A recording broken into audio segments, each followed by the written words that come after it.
when you look at the makeup of this Gopher team, and you look at Iowa, Wisconsin, Minnesota, you got people actually picking Minnesota to win the Big Ten West, not the overall Big Ten, but the West, going to the championship.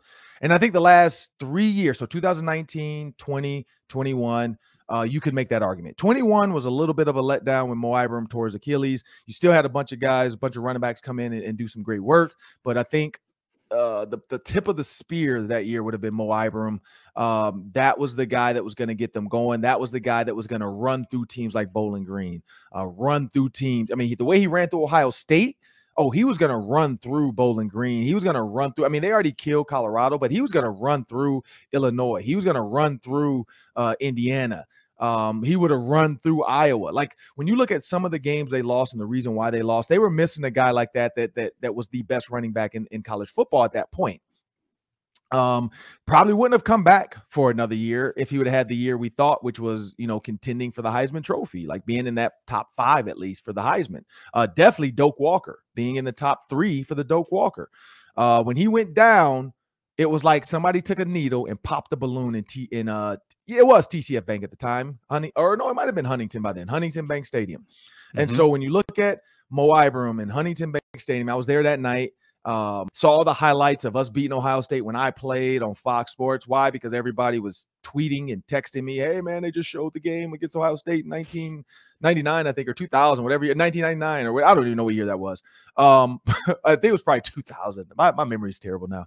But, everybody's talking about the game, and I'm like, great. So we're going to do it again. And then Mo goes down because it was close. But now looking at the new season outlook, and I go back to 2019, Sam, first, your thoughts initially on this Gopher team. Like, are the expectations where they should be? Are people kind of like, is it? And there's the thing too. Like, I think the lack of Gopher talk is because of the success of every other sport in town. Normally, the Timberwolves are done a long time ago, and Pat Bev is not on TV. Nobody cares about the Timberwolves conversation. Not say usually, but the Wild kind of where they are. They're usually a pretty decent team, and then it's always down to the end of the playoffs. Can they get in? Can they not get in? Once they get in, can they make some noise? No, they're done. Let's figure out next year. And so when you look at the Wild, they were there, but then the Twins starting out as hot as they're starting out right now, winning these series 2-1, winning games, the rubber match. It was 1-1, and then they win the rubber match games where in the past, that's a game they lose. And then they start going 1-2, 1-2, 1-2. Next thing you know, they're below 500. But they're confident. They have a guy in Carlos Correa who has a nice bat. He's a great fielder. You have Byron Buxton, whose bats come alive. He just has to stay healthy. Great fielder as well, like makes plays. And then the bullpen is not like something you write home to mom about. Like, it's not Randy Johnson and guys you were like, man, it's a scary, but it's a team that's efficient though. You look at the wins, the hits, the walks, the hits, the innings pitched for these pitchers.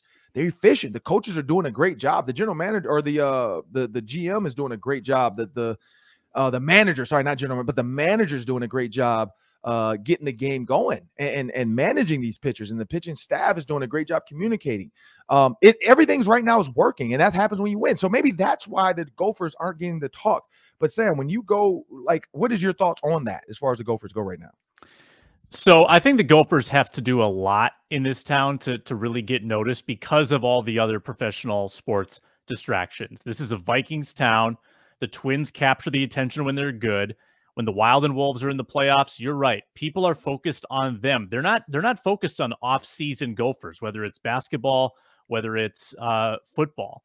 Now, I think there's a similarity a little bit between the Vikings and the Gophers in that both teams had solid but not great seasons. And I think both teams might have expected a quarterback change. The Vikings didn't end up changing quarterbacks. The Gophers won't end up changing quarterbacks because Tanner Morgan's coming back. The Gophers were 2 bad losses away from being an 11-win team. If they go 11-2 last year, I feel like people are talking about them more. But when you lose to Bowling Green, you lose to Illinois, and you do so in kind of lackluster fashion. Like, that was not that exciting of a Gophers team to watch. It wasn't like they were lighting up the scoreboard. They weren't passing the ball very much. It was a ground and pound, play defense kind of team, which isn't all that, that's not an aesthetically pleasing way of playing oftentimes. They kind of won ugly once in a while, and they lost the big game to Iowa late in the year, kind of reminiscent of 3 years ago when they lost to Iowa late and cost themselves a chance in the Big Ten title game. So I think fans of the Gophers have kind of gotten used to these 8-9 win seasons, right, Ron? And that's a good thing. You're getting used to making bowl games. That's great. Now, how do they take the next step? And I think Gophers fans are a little weary of being stuck there just below the top. They want to get to that Big Ten championship game and at least have a crack at a Michigan or an Ohio State. Yeah, and so this is where I go with this. It's about moments or momentum. Is it the moment or was it the momentum? And so when you think about 2019, Tanner Morgan, 3,200 yards passing, almost 3,300 yards passing. Mo Ibram, 1,100 yards, almost 1,200 yards rushing. Tyler Johnson, 1,300 yards receiving. Rashad Bateman, 1,200 yards receiving. So you have 4 guys that accounted for 5,000 offensive yards in 4 individuals. 3 of which, gave you close to 3,500 yards of production, 2 receivers and the running back. Tanner Morgan, 3,200 yards passing. Fast forward, you go to 2021. Tanner Morgan, 2,000 yards. So that's 1,200 yards he lost in the air. There was not a single individual in that offensive room that went for 1,000 yards on the ground or in the air. And that's the problem. The momentum of 2019 was huge. You look at the Penn State win. You look at going into Auburn and being an SEC team as Tatum. We were going to talk to her about SEC football and how important it is. The Gophers dominated the SEC Auburn. Everybody assumed Auburn would, the SEC would beat the Big Ten that year and all this other stuff. No, Minnesota dominated, had a great game. Tyler Johnson, big plays. Chris Altman-Bell had some plays. Tanner Morgan made some great throws. That's the team when you look at Kirk Shiraka. And it wasn't Mo Ibrahim. It was Rodney Smith that year with the yards, not Mo Ibrahim. Rodney Smith. Mo Ibrahim that year in 2019 only had about, I think, 600, if I'm not mistaken. Yeah, Mo Ibrahim had 604. Rodney Smith had 1,100, almost 1,200 yards. And so when you look at that, you look at the way Kirk Shiraka controlled that offense, the things he did. And then you bring in Mike Sanford Jr. And I go back to that. Was it momentum or was it the moment? The moment for Mike Sanford Jr. was too big. It was just too big of a moment. Like, he was not prepared for some of this Big Ten football coming from a smaller school. He was not prepared for the speed of some of these guys. He was not prepared for that moment to say, this is my time. When I think about moments, I go back to 8 Mile with Eminem. Knees weak, arms are sweaty, his vomit on the floor, his mom's spaghetti. Like, that's what I think. And I hear the train tracks in the background. You're walking slow, hoodie up, you're coming through the tunnel. And the moment was just too big. You look at his check with me's. He's having the guys check with him with 7 seconds to go sometimes. And I tweeted this out over and over and over again watching these games. You cannot do check with me under 10 seconds. It's just not enough time to look over at the coach, get the play, come back, do all the stuff you got to do, and then hurry up and snap the ball. Because if you make any movements, now the defense knows right away, and you don't have time to counter their movement. And so if you're going to do check with me's, watch Northwestern from back, even when I played. Check with me is not new. It's just on Twitter now. But check with me was Northwestern when I played. I hated that. I hated Zach Kustok and Damian Anderson looking over at the coach, and then they're coming back, and all of a sudden they got the perfect play drawn up. By the way, we lost to a Hail Mary in that game in the Metrodome. Heartbreaker. But when you look at that check with me offense Northwestern did, go back and watch Northwestern. They were doing check with me with 20-ish seconds to go on the clock. 15 at the least. They're checking, and then they're literally being able to change the play or run the play. It was too much for what he wanted. And honestly, too, with COVID, there just wasn't enough time together. It was a lot of virtual meetings, a lot of not time to sit down and have a conversation with your quarterback and really be around them and have a bunch of guys in the room together because of COVID. And so Mike Sanford Jr. became the moment.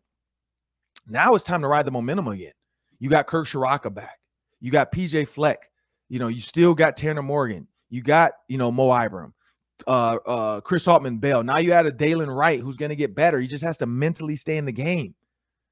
These guys are going to get better. But you look at this defense. You got Tyler Nubin, who is now a veteran, big, tall, long. Reminds me of Malcolm Jenkins at safety. That's the thing the Gophers have to ride this wave of. They just have to find some pieces. They have to find a linebacker that's going to move fast sideline to sideline. That was always a question mark for Mariano Sori-Marin, was his speed sideline to sideline. But then when he got additional linebackers to help him and Jack Gibbons, then you saw Mariano Sori-Marin moving fast because he's not having to think for everybody. He's able to just play.